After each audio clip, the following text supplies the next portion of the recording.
everybody, welcome to my channel. It's Jalissa here. I wanted to say thank you everybody for the support, and this video is going to be about my life. Just jumping in, I want to say I'm going to add a collage of my pictures from when I was born all the way up until recent, so you can see my transformation within life as well, and I will attach it here.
So basically, I'm 27 years old. I live in Brooklyn, New York, and I grew up with a tough life, so to say. I've been in hospitals. I have mental illness. I also have medical issues that I've grown up with. Basically, there's just to get to know me a little bit, see, so you can see who I am, who you're interacting with on YouTube. So basically, I was born in 92. Both my parents were drug addicts. I was born addicted to drugs, born with HIV, and that really hasn't affected me as much.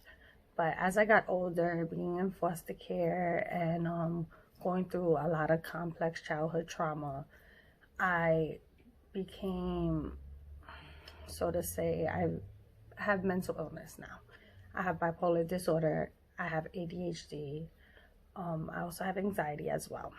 So I take medications for it. I have a lot of experience within the mental health system. I work as a certified peer specialist, so I help others grow in their recovery, and I support them as well by giving them different tools that they can use to help build themselves up.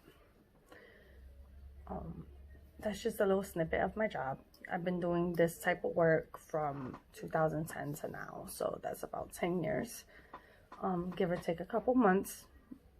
And it's something I love to do. It's something I'm gonna continue doing. I can't see my life without doing it. It's just part of me at this point. Basically, I have a family. I have 2 kids, a 6-year-old and a 5-month-old, and I have my fiance. We've been together since 2013. It's 2020 now, so that's 7 years.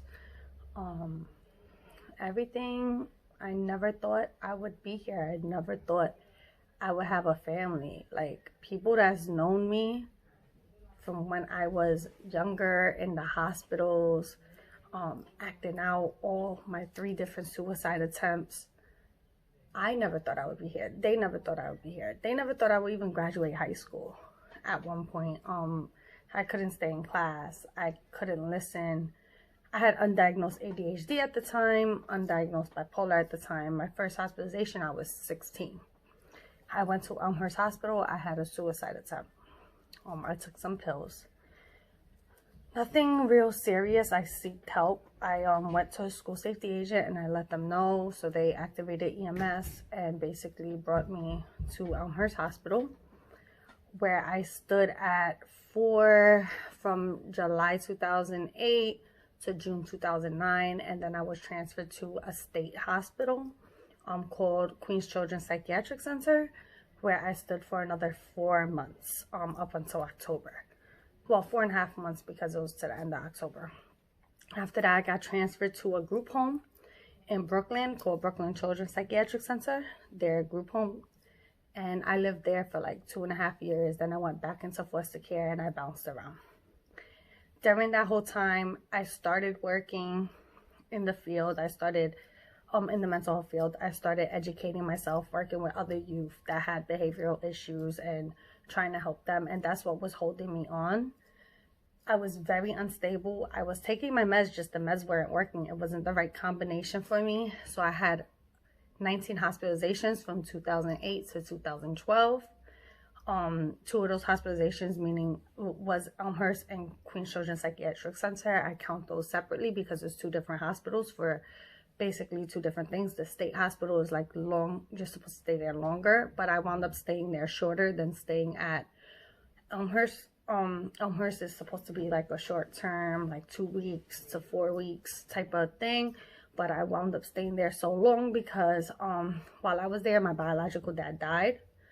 So it was very hard on me. The medication wasn't working. I had like a lot of acting out, a lot of self-injurious behavior while in the hospital, where I had to be on one-to-one and constant observation, CO. One-to-one is where a staff member is arm's distance from you at all time. You take a shower, you use the bathroom, they have to be in the bathroom with you. No matter what you do, you sleep, you walk around, they have to be there all the time. I was on constant observation and one-to-one from November all the way to like February or March. I was very unstable. So they was waiting for a bed for a state hospital, but it took forever. Eventually I got to the point where I was able to start doing good in school because they had me on ADHD meds. And even though the school and the hospital is like both, basically, like, it's not that good. You learn, let's say you're in 11th grade, you're learning like 5th grade work, but you still pass, you know, if you attend and you do some of the work. So that's what I used to do. Over that time, I learned a lot of things. I grew connections with people. The connections I grew was with staff members there. I considered them like my family. I had support. I had guidance. Yeah, there was a couple bad apples, but everywhere you go, there's bad apples. I even got some of them tatted on my arm. I'll try to show you. I'll insert a picture here to show you the initials I have tatted of certain staff from my group home, the hospital, from foster care, that have helped guide me and shape me to who I am and provided hope in me and saw my potential even when I didn't see it. I'll do follow-up videos to speak more about my experience with being in the hospital, with being, you know, having suicide attempts, being in the mental health system, seeing multiple therapists. But, you know, it's just been a tough life, and I take it. That's why my channel is called Triumph Over Struggles, because I've had to triumph over all my struggles in life. I wouldn't be where I'm at right now if I just sat and pitied myself and felt bad about myself. And I went through that phase. I felt horrible about myself at one point. I do want to mention, though, I do have a secondary diagnosis of borderline personality disorder, which I've went through treatment for. Something called DBT, dialectical behavioral therapy. It basically helps shape your view, change your point of view, because with borderline personality disorder, your thought process is either black or white. It's either good or bad. There's no in between. You can't find the in between. It's like, basically, I'll put a link below so you can read more on it. So I went through the treatments for it, and so basically they don't have that diagnosis on me anymore, because I haven't had flare-ups. I still consider it a part of me to an extent, but it's not on my diagnosis list anymore because of the fact that the treatment was successful. I don't have the personality issues anymore like I used to when I was younger. I can definitely say, like, having a stable place where I'm at, a stable place to live, not worrying about food, living with my family, having my own family, has changed me in so many ways, changed my perception in so many ways. And it is so true when people say that you can't expect people to get stable if their living environment is not stable, if their basic needs are not met. And I'm a product of that, because bouncing around from foster home to foster home to foster home changed me. Going through a lot of the trauma I've been through changed me. It made me lose hope at one point, but then as I grew and I got the right meds and got the right treatment, it helped me be who I am now and be that hope for others, to hopefully give people hope, basically. And that's why I'm doing this channel. So that's just a little snippet of, in a nutshell, of what I've been through. I am welcome and open to more questions so I could talk more in depth about the different things that I've been through in my life. Specifics, anything, I'm fine with that. I talk about my life pretty much on a daily basis for work. You know, I've done advocacy, systems advocacy to an extent, which I don't really like as much. I like one-on-one advocacy better. You know, I'm involved with a lot of different organizations, and I try to grow. You know, I try to learn something in every single thing I do. I'm always open to negative, positive, constructive criticism, because it's just going to make me stronger. It's just going to help me grow.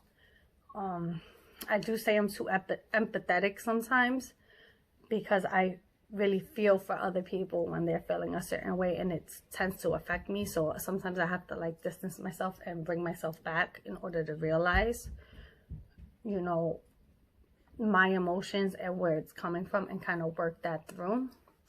I still go to therapy. I still have my therapist. I still have my psychiatrist. I take medications. I am now down to one medication, Lamictal, which is for my bipolar, and my Concerta, which is for my ADHD. Prior, I used to be on 4 different psych meds for bipolar at one time. I used to be on Effexor, gabapentin, Lamictal, and lithium. I have gotten off of lithium recently because due to it affecting my thyroid. But if I don't do well on this Lamictal, I am willing to go back on it, because lithium has saved my life from 2012. In 2012, I had a very bad suicide attempt. And in 2011 as well, I had 2 very bad suicide attempts, which weren't successful. And 2011, they didn't give me lithium. They gave me Abilify, which didn't work for me. I had very bad side effects from it. And then in 2012, they gave me lithium, and I haven't had a hospitalization since. It has really been a miracle drug. I've been able to hold down my job and do everything I need to do in life. Now being in quarantine is kind of hard. I am getting a little bit of the depression coming in. I don't think it's really bipolar related. It's more situational related, because I kind of know myself. I'm in tune with my body, so I know what's chemical and what's really not. But I am keeping an eye on it. So if I do happen to need to go back on lithium for any reason, I would gladly go back on it and just deal with the thyroid issues. You know, you got to do what you got to do sometimes. So I really want to thank you all for watching this video. And I want to, just provide hope. I want you to ask me questions. I'm an open book. Ask me questions. I'll be open and honest with you guys. I got to get a better camera because I'm using my phone. But eventually that will happen once, quarantine's over, making money and stuff. But yeah, I do want to say thank you guys. Please like, share, subscribe, and comment. Let me know what you think. Positive, negative, constructive criticism is all welcome. I want to thank you all again, and have a great day. Bye.